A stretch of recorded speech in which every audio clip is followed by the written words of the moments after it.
My name is Tony Piloseno, the owner of TONESTER Paints here in Orlando, Florida. And we are going beyond the smoke with Thomas Ward.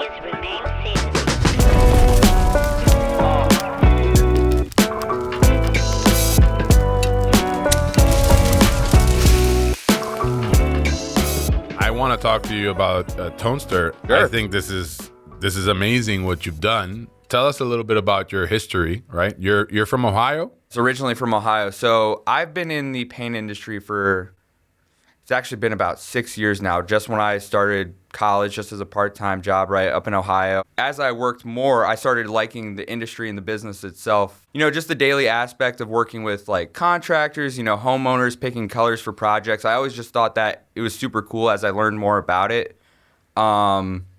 So yeah, I worked at Sherwin-Williams for a while. And we have that story Yeah. that basically, did you start making videos? Is that what it was? You started making TikTok videos? Yeah, I started creating TikTok content of paint being mixed just to kind of show folks on the app, like, hey, this is how you achieve certain paint colors, because I felt like a lot of people didn't know that. I mean, when I first started working in paint, I just thought, you know, you went to the back, pulled the can off the shelf, and then the color was already inside of it. I had no idea, like, the formulation process, the color theory behind it. So that's kind of what I was showing to the users of TikTok through that. And you became popular, right, at that point, because people love those kind of things on TikTok where you see the whole process. And you Right. see. I think within like the first 6 months of doing it, I got about like 900,000 followers on TikTok, which is crazy. But like you said, it's like folks really like to see the satisfying process of things being made and created.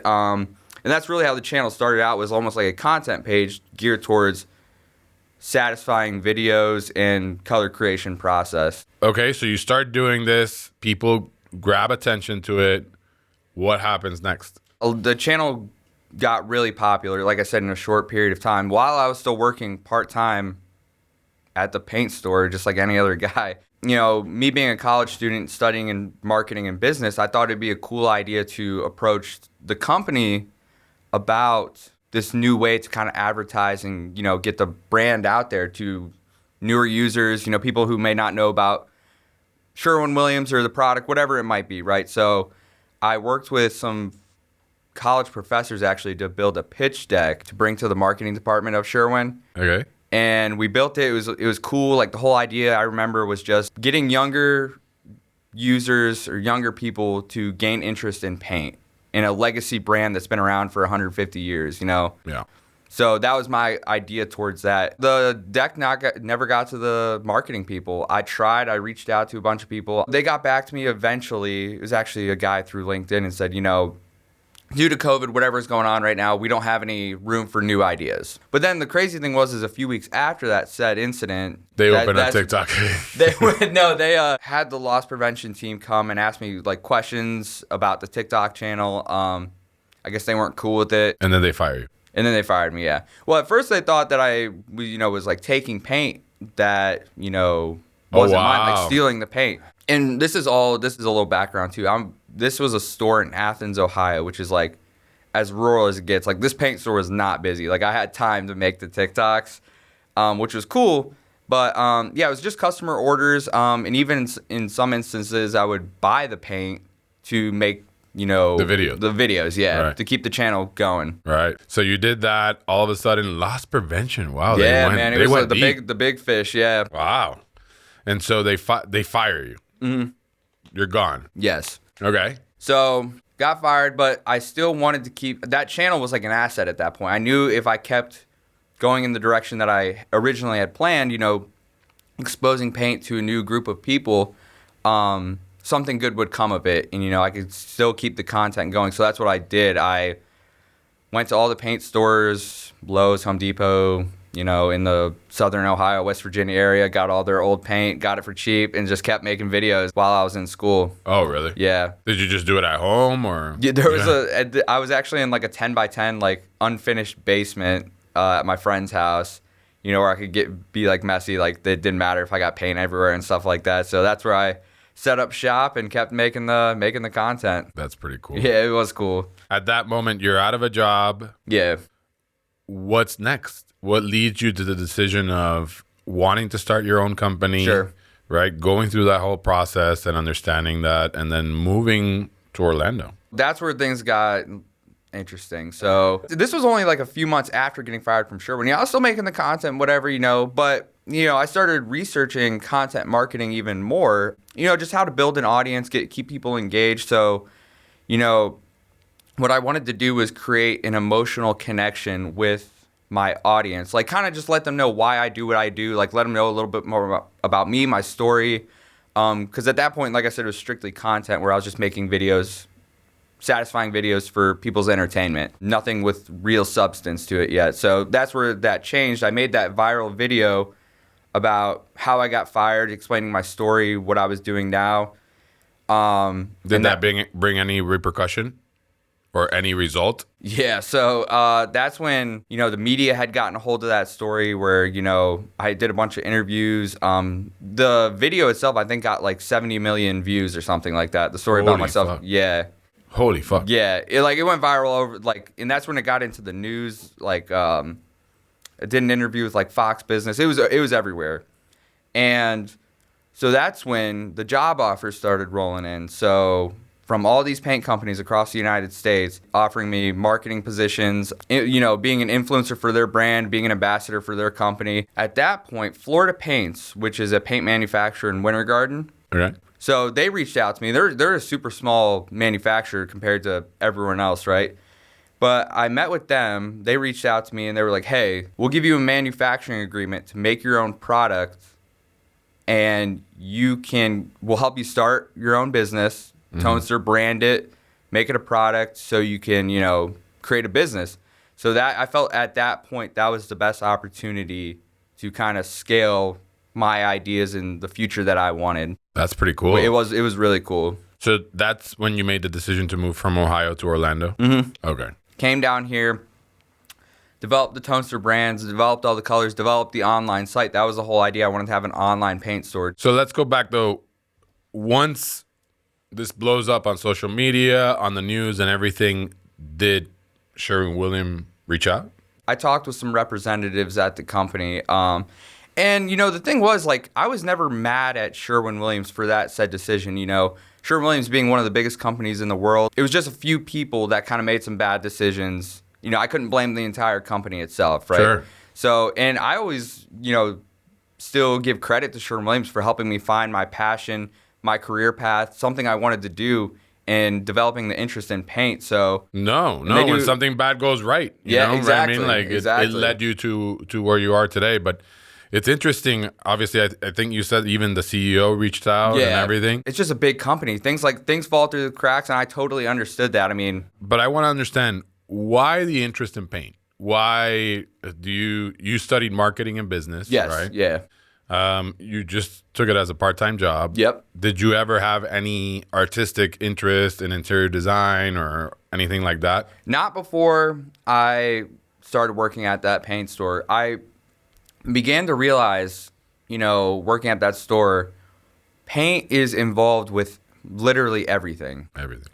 It's a very sustainable business to be in, first of all. And then the color aspect of it, I always found really interesting was the color formulations to achieve certain paint colors. I didn't know that there's really only 12 different pigments that you need to achieve any sort of paint color. I wanted to ask you about that because I go to paint store and it's kind of like it's such an indecision. There's 2,500 colors to look at. How are you supposed to know which one that you want, right? And the different color families it's just very overwhelming for a customer, right? There's too many options. I relate it to the Cheesecake Factory of the restaurant business. No, it's for real. They got a ton of options. Yeah. They have too many options. Yeah. They have a book, and they want to be everything for everybody, right? And that's the thing. I've done multiple color consultations. I'll walk into a homeowner's house to see what kind of colors they want to pick, and I'll see 15 different swatches taped up on the wall of all of essentially the same color, just with slightly different shades, slight. So once they end up picking a color, it almost feels like they feel like they picked the wrong color at some point, because they'll put it up and be like, oh, I should have went with this one, but it's all relatively the same. So what I did with the TONESTER brand, keep it under 50 colors. So that's it. You get in your car, you move down here, you go and negotiate your deal with Florida Right. Paint. You start your business online only. Online only, yes. Okay. So What happens? Because I know I saw the videos, but I want it directly from you. So, I would say a difficult part of this whole process of developing this business as this brand was transitioning from being just a content creator to now a business. It's like it was night and day. And it took about an 8-month transition to kind of show my audience, whether it be on TikTok, Instagram, or YouTube, hey, I have a brand now. You can buy these products. And, it took a lot of learning for myself to be like, all right, how do I market this and advertise it so people know that they can buy it? Because I was strictly, like we were talking about before, just satisfying paint content. Now I had to figure out how to monetize it. Yes, exactly. Yeah, monetize it. And then at the same time, you're not making any money. Nope. So that's very tough. Yes. Right? Because that's the worst part of a business is just Right. when you start it and you're not making any money. You're Right. like, fuck. Yeah, and that was the thing. I didn't start with any sort of capital. The only thing I was given was a tint machine to tint all the paint. Okay. That, and then I developed everything from scratch basically. But yeah, transitioning from So you build the logo, yes. right? I actually had talk about not having any money. I had my friend's mom make the logo. Okay. Who was So she graphic made the design- logo, yeah. which is no problem. So in your years of working for Sherwin-Williams, how did you learn about paint? Well, see, that was the thing. Working in paint, I mean, you learn things without even, Wanting to learn them, right? Exactly. Yeah. Just from hearing different people's experiences with products, what they're trying to do. There's all kinds of different products for every sort of project. So, every product's got its own, tweaks on it for, they sell enamel for, trim cabinet store that dries hard. There's all kinds of cool stuff you can use with a gallon of paint for different projects. Yeah. But the part that all kind of fell on me was how do I sell it? Because, I had to figure out a strategy. How do I get this product into people's homes around the country, around the world, whatever it might be? I had to figure out why is my product different than anyone else. All the competitors, the big giants of the paint industry, very competitive market, which we talked about earlier. What's going to make someone want to buy this paint rather than theirs? And the approach that I took and finally figured out after a little while is this is a humanized brand of paint. So meaning when you buy a gallon of TONESTER, someone's buying it because I specifically made it. I made the color, I crafted it, I put it in that box and shipped it to them. Right. When you go to, your Lowe's, Home Depot, Sherwin, it's all commercialized. I mean, it's nothing special. There's no emotional connection when you're buying a gallon from there rather than TONESTER. So that's kind of the approach that I take with it now. Now you have to sell your paint. Yeah. You've been creating content. How do you shift? What happens? Tell us the first 8 months because I know you didn't make any money. Nah. Yeah. Yeah. And what was that like? All of a sudden you figured it out. Well, yeah. That was the aha moment. I don't know. I just had to always be consistent with what I do, and keep putting the content out there, just trying to get the brand in front of as many eyeballs as possible. And then one day, I posted a video just kind of describing how I was making my colors, and it took off right from there. And that was the kickstart that I needed to, grow it even further than it was. So you went back to basics, basically. Yeah, back to basics. And social media changes all the time. And the tough part as a creator now and a business owner is you have to find that balance between operations and then creating content and creating new paint colors. It's a real balance that I had to learn how to do successfully to get product out the door. So you built this online business. What would you say it grew? 100%?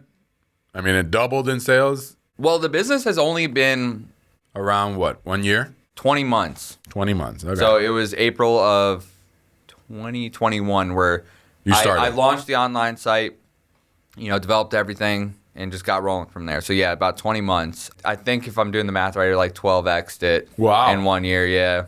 But like I said, that first year was slow. I think I only did maybe 10,000 in sales throughout that year, and then things took off. Right. And then once it takes off, now you're operational. Now you have orders coming in every day.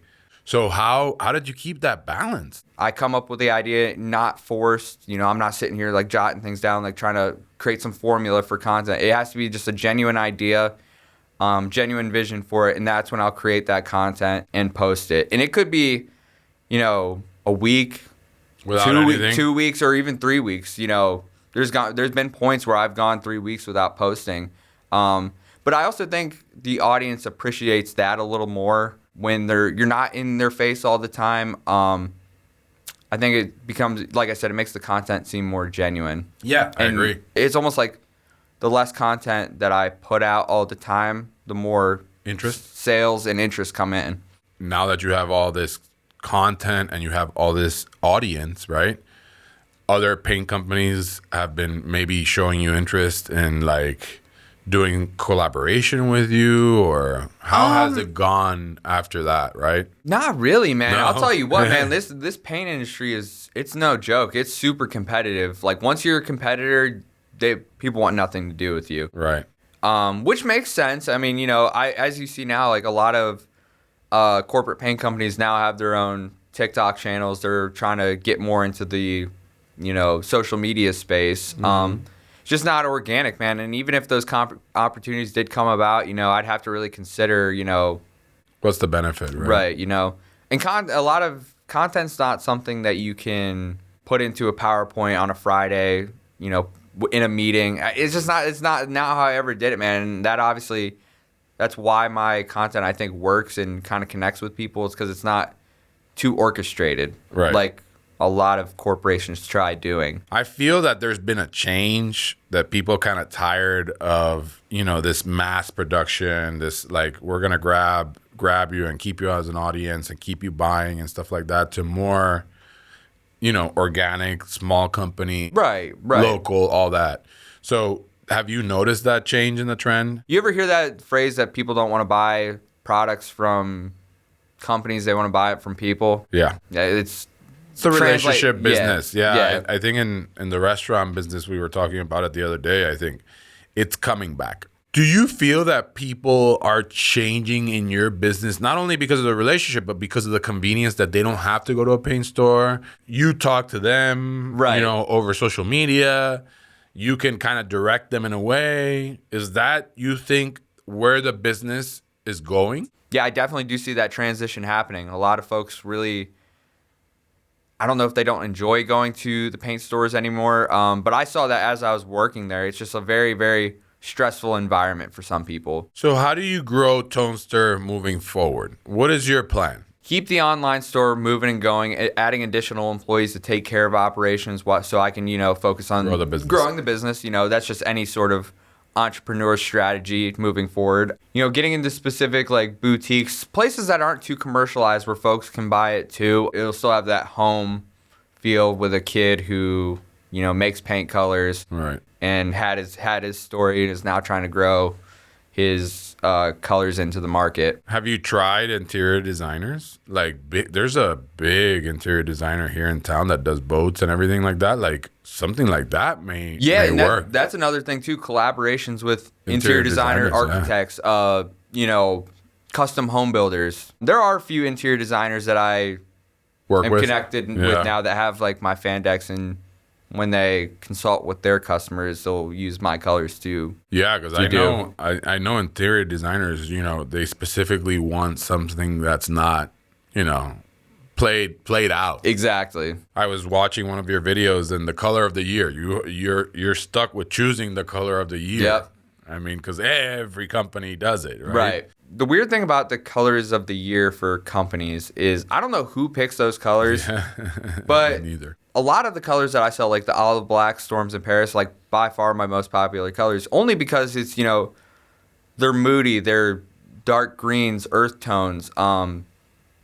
They're really, really beautiful colors. So that's the kind of the trend that I see in my product is those real moody colors. But then, you know, I look at corporate paint companies. Is it like someone picked like a bright red. I'm like, who is painting their house that? I've never sold a color like that, and like not a lot of it, at least, like to where they think that's going to be like the trend. A lot of these companies do that. They pick colors that I think aren't really on trend because they're not connected with their customer. That goes back to that. They're just kind of they're creating something commercial to sell, right? Exactly. Something that they can advertise easily. Right. So that's kind of how I made my color of the year, is just going the complete opposite route. Yeah, I was like a super light greenish blue. Yeah. Or it was actually a mid-tone greenish blue, Antidote, which was a super beautiful color. That was a tough one to make, but that's another story. But yeah, just trying not to do that, like overselling, just kind of creating false expectations. Yeah, you know what I mean? Like that's kind of the route I take.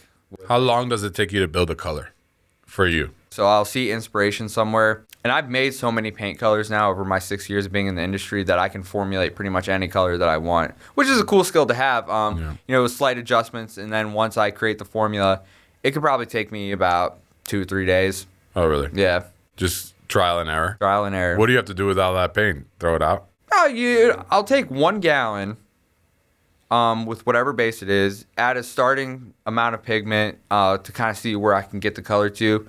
And then from there, I can just slowly add increments, and the gallon will still be perfectly fine. Okay. Yeah. Cool. Are you adding any other products? Have you decided if that's in your future? Well, I want to add the exterior line sometime this year as well. Mm-hmm. But I've always stuck with the interior just because that's kind of where I specialize. The exterior would be cool. Exterior would be really cool. Yeah, it would be really cool. I'm ready. Yeah, I'll use it in my next project. You let me know, man. Yeah, I got you.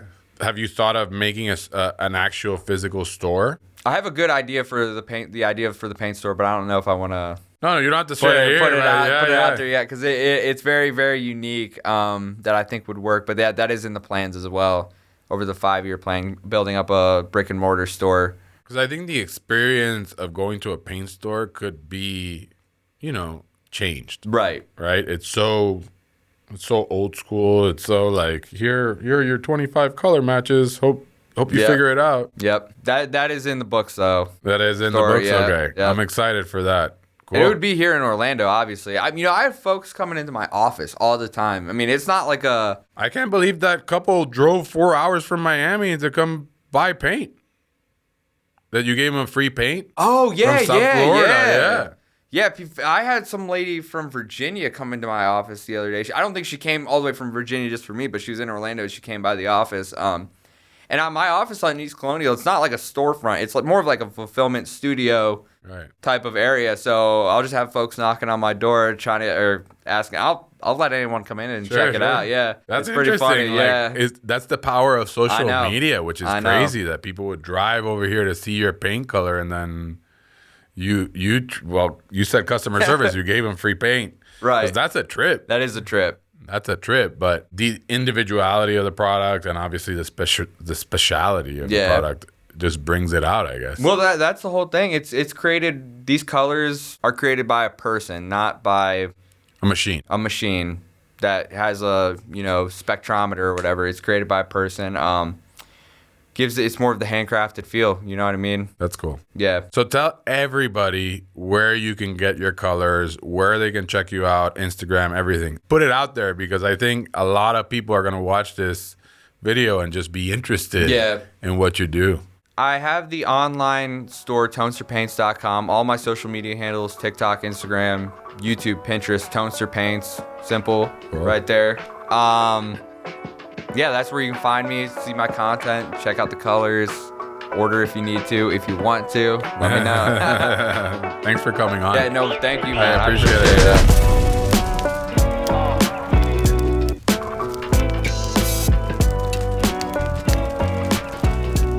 Hey, thanks for watching.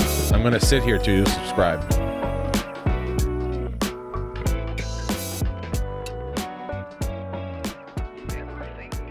Hello? Subscribe.